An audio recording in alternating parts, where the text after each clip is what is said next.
Boker Tov Rabotai, aujourd'hui c'est la Iloula de notre maître Rabbi Ovadia Yosef Bar Gorgia, Zer Sadiq Kadosh Vracha, Zchuto Tagin Alenu. On a mérité donc de vivre dans la génération de notre maître Rabbi Ovadia Yosef, au point, certains ils ont témoigné sur lui, il avait la puissance d'un Tana. Vous savez ce qu'est un Tana? Tana, c'est les rabbinim qu'on voit qui ont parlé dans les Mishnayot. Ils avaient la possibilité même de ce qu'on appelle Mehayim Tamitim, la grandeur de Rabbi Ovadia Yosef. Rabotai, pendant cette journée de Iloula, il est important donc de puiser quelques points de notre maître pour qu'on puisse avoir nous-mêmes des directives comment agir dans la vie. Surtout pendant cette période aussi difficile que le monde entier est perturbé et tout le monde se pose la question, qu'est-ce qu'on fait, qu'est-ce qu'on doit faire pour, comment dire, retrouver le calme et la paix.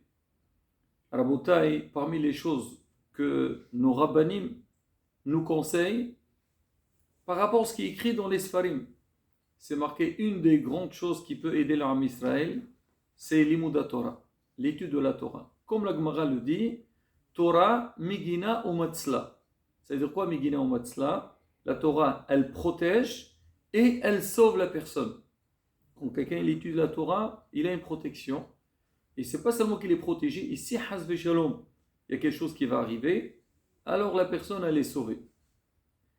Il y a aussi, on parle beaucoup, le régnan de la tsni'ut, la pudeur. Que quand Am Israël, c'est vrai, peut-être les femmes sont plus concernées que les hommes, mais les hommes aussi sont concernés. Surtout aujourd'hui, on vit dans une génération que le problème de la tsni'ut, il est propagé partout. Avant, pour hasve shalom, que quelqu'un il voit quelque chose qui n'est pas de tsanoua, il faut qu'il aille dans. Il y a certains endroits dans lesquels les gens, ils sont, comme on dit, ils ne sont pas bien habillés. Aujourd'hui, pratiquement tout le monde, dans sa poche, il a accès à des images, à des photos qui sont chimishmor, des choses qu'on ne peut même pas imaginer.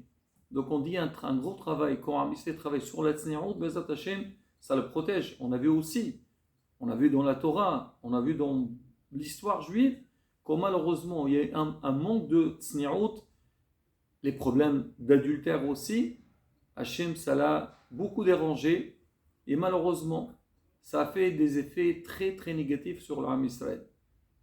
Et encore un point qui est aussi très puissant pour la protection de l'Am Israël, c'est la ahdout. Quand l'Am Israël, il est uni, il y a la solidarité dans l'Am Israël, Akadosh Baruch Hu, il nous pardonne. C'est ce qu'on a vu dans la Torah. Chaque fois que l'Am Israël, ils étaient unis, personne ne pouvait les toucher. Si hasve shalom le contraire, donc c'est pas évident. Et donc nous aujourd'hui, dans cette période-là, on est en train de voir des choses qui sont très très difficiles, qui sont très compliquées. On a besoin de nous renforcer sur ça. Et Rabotai, quand on parle de la grandeur de notre maître Rabbi Yosef, on va essayer de soulever quelques points de sa vie où on voit son investissement sur ces points-là, en dehors de tout ce qu'il a fait tout le long de sa vie. Pour l'étude de la Torah, donc on connaît tous c'est quoi sa force, Rabbi Ovadia Yosef, au point, on dit qu'un jour, à la fin de sa vie, il était dérangé parce qu'il tournait beaucoup partout en Israël, même en Hutz La'ars, pour faire ce qu'on appelle Zikouy Rabim. C'est quoi Zikouy Rabim? C'est aider Am Israël de revenir vers Torah et Mitzvot. Et lui, il voyait que ça lui prenait énormément de temps. Et à un moment donné, il s'était dit, il est arrivé à un certain âge, il n'a pas vraiment la force. Peut-être, il faut arrêter donc ce Zikouy Rabim, aller vers les autres et se consacrer plus à écrire ses Sfarim. Il sait que, comme on dit, l'homme n'est pas éternel. Et il avait un grand dilemme dans sa tête. Qu'est-ce qu'il faut faire? Rabotai, il dormait, il voit qui dans son rêve? Le Ben Ish Chai. Le Ben Ish Chai, il s'est présenté à lui Il lui a dit, Rabbi Ovadia, je sens que tu es un petit peu dérangé, il y a quelque chose qui te chagrine. C'est quoi ton problème? Elle dit, voilà, je vais te poser la question, ce qu'on appelle da'atraf. Quand quelqu'un, des fois, il a, on va dire, des doutes sur certaines choses, il ne sait pas comment entreprendre, alors on dit le conseil, c'est aller voir un rav. Bien sûr, un rav compétent, que lui, que Baruch Hashem, il a étudié, il a des connaissances, il a une bonne vision des choses, et on lui demande, il peut nous aider. Et Baruch Hashem, Am Israël, il vit dans ça. Alors il dit, voilà, Kvod Arav, j'ai cette question, je suis perturbé depuis un certain temps, est-ce que j'ai envie de finir mes écrits? J'ai beaucoup de livres à écrire, à finir. Et Zikou Yarabim, aller vers le peuple, vers le Ram Israël, me prend énormément de temps. J'ai envie d'arrêter de ça. Baruch Hashem, aujourd'hui, il y a des jeunes, il y a des conférenciers qui sont très très puissants, très appréciés, qu'ils fassent ça. Et moi, je prends plus mon temps dans l'étude. Il lui a dit, Hacham Ovadia, tu ne peux pas savoir le plaisir que tu fais dans le ciel avec tous les drashot, tous les échos rabbins que tu fais dans le monde. Sache-le qu'Akadosh Baruch, il est très content de ton travail. N'arrête pas ça. Fais ça et tu auras une sayyata d'Ishmaya. Tu verras, Akadosh Baruch, il va t'aider et tu vas réussir à tout faire. Et effectivement, avec la réponse de Ben Ishai, donc il ne pouvait pas dire le contraire. Et Rabbi il s'est lancé, donc il a continué à enseigner. Jusqu'à la fin de sa vie, on raconte une fois qu'il devait parler au nord d'Israël. Quand il est arrivé, il s'est senti très mal. On a appelé donc les secouristes, et quand ils l'ont vu, ils ont dit que chez Mishmor, son état est était grave. Et ça n'a pas l'air que ça a démarré maintenant. Donc ces douleurs, ça a démarré déjà depuis quelques heures. Alors son fils lui a posé la question, il dit, papa, si tu te sentais mal depuis tout à l'heure, pourquoi tu ne nous as pas dit? Il lui a dit, écoute, comment tu veux que je te dise? Si je t'aurais dit, tu m'aurais dit de ne pas aller faire parler avec le public. Et je sais qu'il y a des milliers de juifs qui m'attendent pour que je vienne parler, leur dire des vrais Torah. Je veux les décevoir, je ne peux pas. Regardez combien il pensait à Am Israël. Pour dire combien il était investi dans l'étude. Et il avait un lien direct avec Kadosh Baruch Hu. Il y avait une fois, il était dans un endroit, et il a fait là-bas, ils ont fait vraiment, il y avait un événement très intéressant, le Rav, il a beaucoup apprécié. Et quand il allait partir, il a regardé sa montre, il a dit à son chauffeur, à son Azer, celui qui était avec lui, oh là là, si on pouvait arriver tout de suite à Yerushalayim, la vérité, tout ce temps dans la voiture, et bon, je peux étudier dans la voiture, mais je préfère être chez moi. Bon, il a dit, bon, Baruch Hashem, on est venu, on a fait le nécessaire. Bon, l'autre, il a commencé à continuer. Alors, il tourne la tête. C'est son chauffeur qui raconte. Il tourne la tête, qu'est-ce qu'il voit? Il voit qu'il se trouvait déjà à côté de la rue de Rav Ovadia Yosef. C'est-à-dire, ils ont fait de Lod jusqu'à Yerushalayim en 12 minutes. 12 minutes. Il a fait Kfitzat Aderech pour dire à Botaï la puissance de notre maître Rav Ovadia Yosef. Et comment il est arrivé à ça? Grâce à quoi? À son limoud. Quand quelqu'un il investit dans les mots de la Torah, Kadosh Baruch Hu, il le protège, il est avec lui. Pour parler de la Tzniut, écoutez cette histoire, Rabotai. Lui, vous savez, il était à Tel Aviv. Bon, au début, il était aussi en Égypte. Il était arabe en Égypte, après il est venu en Israël. Quand il était arabe à Tel Aviv, toutes les personnalités l'appréciaient beaucoup. Parce que déjà, il ramenait beaucoup de gens. Il arrivait à mettre de l'ordre. Une fois, le maire de Tel Aviv, il lui a dit, Rab, moi je vois le travail que vous faites, j'ai envie de vous offrir un grand terrain, comme ça, vous développez, vous ouvrez, je ne sais pas, les yeshivot, faites ce que vous voulez. D'accord, merci beaucoup, c'est gentil. Après, le Rab, une fois qu'il a reçu ça, il a dit, moi, qu'est-ce que je vais faire avec ça? Moi, je ne suis pas Rosh Yeshiva. C'est vrai, je m'occupe de l'Armée Israël, mais un terrain pareil, qu'est-ce que je peux faire avec? Alors il a vu un des rabbanim qui était un Rosh Yeshiva. Il lui a dit, regarde, j'ai un beau cadeau à te donner. Il dit, voilà, on m'a offert un terrain. Tiens, je te le donne si tu veux. Et vas-y, ouvre ta yeshiva là-bas. fais tes institutions. Le Rav, il était très content. Ça coûtait beaucoup d'argent, donc ce terrain-là.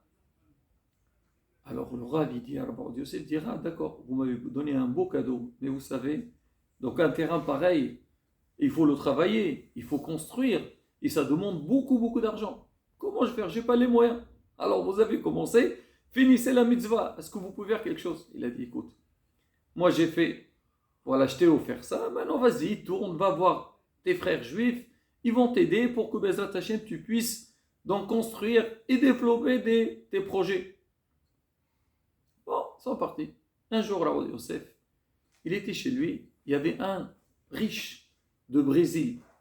Il est venu le voir, il a demandé à un rave, tout.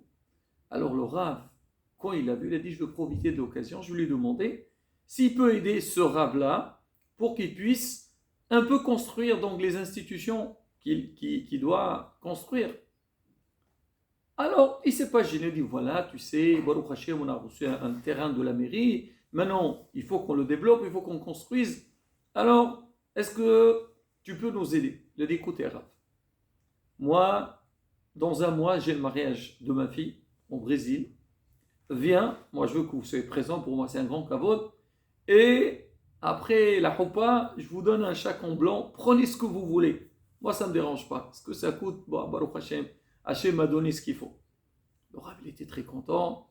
Cette histoire, c'est son fils, Rabbi Ishaq le sait, qui l'a raconté. Alors, très bien, donc la date est arrivée. Donc, Rabbi Yosef, il a voyagé avec son fils, Rabbi Ishaq.